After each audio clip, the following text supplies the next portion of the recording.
지금 이 영상을 보고 있는 당신, 오늘 스마트폰을 몇 시간이나 봤는지 알고 있나요? 방송통신위원회 조사에 따르면 한국인은 하루 평균 5시간 이상 스마트폰을 사용하는데 이건 잠자는 시간을 빼고 나면 깨어있는 시간의 3분의 1입니다. 그런데 더 충격적인 건 따로 있어요. 그 5시간 중 대부분이 딱히 목적도 없이 그냥 손이 가서 보는 시간이라는 겁니다. 이게 왜 일어나는지, 그리고 이게 당신의 뇌에서 지금 이 순간 무슨 일을 벌이고 있는지 오늘 제대로 짚어드리겠습니다. 듣고 나면 아마 스마트폰을 내려놓는 타이밍이 달라질 겁니다. 도파민 이야기 지금 시작합니다.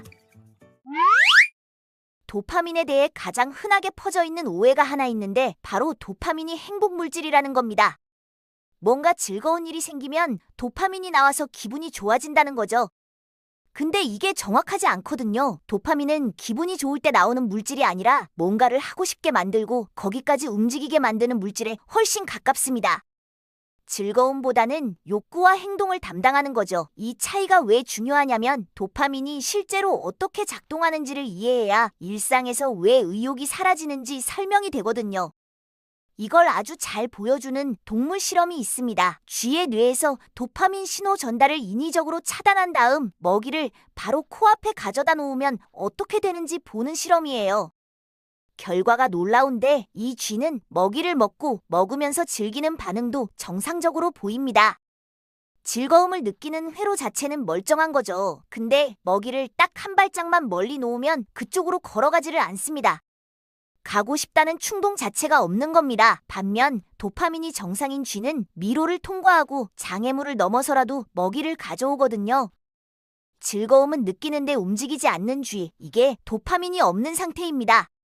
이걸 사람에게 대입하면 이렇게 됩니다. 도파민이 낮아진 사람은 즐거운 게 없어진 게 아니에요. 정확히는 하고 싶다는 충동, 거기까지 움직이겠다는 에너지가 사라진 겁니다. 침대에서 일어나기가 싫고 밥도 귀찮고 평소라면 좋아했을 일들도 전혀 끌리지 않는 상태, 이게 도파민이 낮을 때 나타나는 실제 증상이거든요. 의지력의 문제가 아니라 뇌의 연료가 부족한 상태인 겁니다. 그렇다면 도파민은 어떻게 작동하느냐? 이게 핵심입니다. 도파민에는 항상 일정하게 유지되는 기저 수준이 있고 특정 순간에 급격하게 치솟는 분비가 있습니다. 기저 수준이 높은 사람은 아무것도 특별히 일어나지 않는 평범한 하루에도 뭔가 하고 싶다는 느낌이 자연스럽게 깔려 있습니다.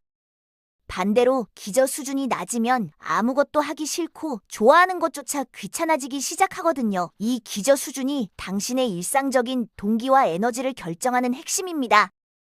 문제는 뇌가 이 수준을 스스로 조절한다는 데 있습니다. 어떤 자극을 너무 쉽게, 너무 자주 얻으면 뇌는 도파민 수용체의 감도를 낮추거나 수용체 수 자체를 줄여버립니다. 굳이 많이 만들 필요가 없다는 판단을 스스로 내리는 거죠. 그 결과로 예전에는 충분히 만족스러웠던 것들이 이제는 아무 자극도 안 되는 상태가 됩니다. 뇌가 스스로를 보호하는 메커니즘인데 역설적으로 이 과정이 일상을 무기력하게 만드는 거거든요. 숏폼 영상이 딱 이 케이스입니다. 처음 10개, 20개는 진짜 재밌습니다. 자극적이고 내 취향에 맞는 영상이 계속 나오니까요. 근데 30분쯤 지나면 재미없어도 그냥 넘기고 1시간이 넘어가면 재미가 아예 없는데도 손가락이 저절로 움직이는 상태가 됩니다. 보고 싶어서 보는 게 아니라 멈추는 게 더 어려운 상태가 된 거죠. 뇌는 계속 다음 자극을 기대하면서 도파민을 소진하고 있는 겁니다. 멈추지 못하는 이유가 의지력 부족이 아니라 뇌의 보상 회로가 작동하는 방식 때문이거든요. 그리고 여기서 중요한 게 있는데 이 현상이 나쁜 것에서만 일어나는 게 아니라는 겁니다. 오래 준비해온 시험에 합격하거나 목표로 삼았던 기록을 드디어 달성하거나 엄청난 성취를 이뤄냈을 때도 도파민은 크게 치솟습니다. 근데 그 다음날 이상하게 아무것도 하기 싫고 공허한 느낌이 드는 경험 해본 적 있죠? 이건 의지력이 약한 게 아닙니다. 도파민이 급격히 오른 만큼 뇌가 균형을 맞추기 위해 반대 방향으로 내려가는 자연스러운 과정이거든요. 높이 올라간 만큼 반드시 내려오는 게 뇌의 원칙입니다. 그래서 도파민을 제대로 관리하려면 급격한 스파이크에 의존하는 것보다 기저 수준 자체를 높이는 게 훨씬 중요합니다. 그리고 이 기저 수준에 가장 크게 영향을 주는 건 생각보다 단순한 것들이거든요. 제일 먼저 수면입니다. 수면 중에 뇌는 도파민 수용체를 복구하고 시스템을 정비합니다. 서울대 연구팀이 1만 3천 명 이상을 15년간 추적한 대규모 코호트 연구에서 한국인의 경우 하루 7시간에서 8시간 수면이 건강지표상 가장 이상적인 것으로 나타났습니다. 이보다 적게 자면 도파민 수용체가 충분히 회복되지 못하고 다음 날이 시작부터 동기 수준이 낮은 상태로 출발하게 됩니다. 수면이 부족한 날이 반복되면 기저 수준 자체가 점점 낮아지는 거거든요. 영양도 빼놓을 수 없습니다. 도파민은 타이로신이라는 아미노산에서 만들어지는데 이 성분은 콩류, 견과류, 생선, 달걀처럼 흔하게 접하는 식품들에 충분히 들어있습니다. 다만 이걸 많이 먹는다고 도파민이 더 많이 만들어지는 건 아니에요. 집을 짓는데 재료가 필요하듯 재료가 부족하면 아예 시작이 안 되는 거고 재료가 충분하면 정상적으로 작동한다는 얘기입니다. 극단적으로 식사를 거르거나 편식이 심하면 도파민 생성 자체에 문제가 생길 수 있거든요. 수면과 영양이 기본이라면 기저 수준을 실질적으로 끌어올리는 방법은 따로 있습니다.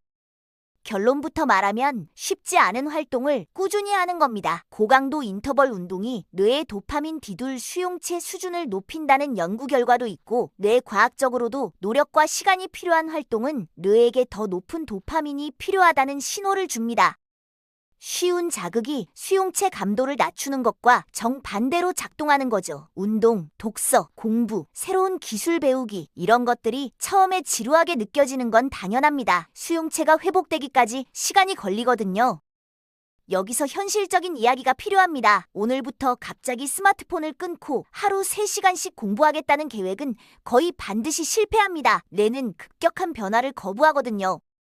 헬스장에 처음 간 사람이 첫날부터 가장 무거운 기구를 드는 건 부상으로 가는 지름길인 것처럼 도파민 시스템도 점진적으로 재훈련이 필요합니다.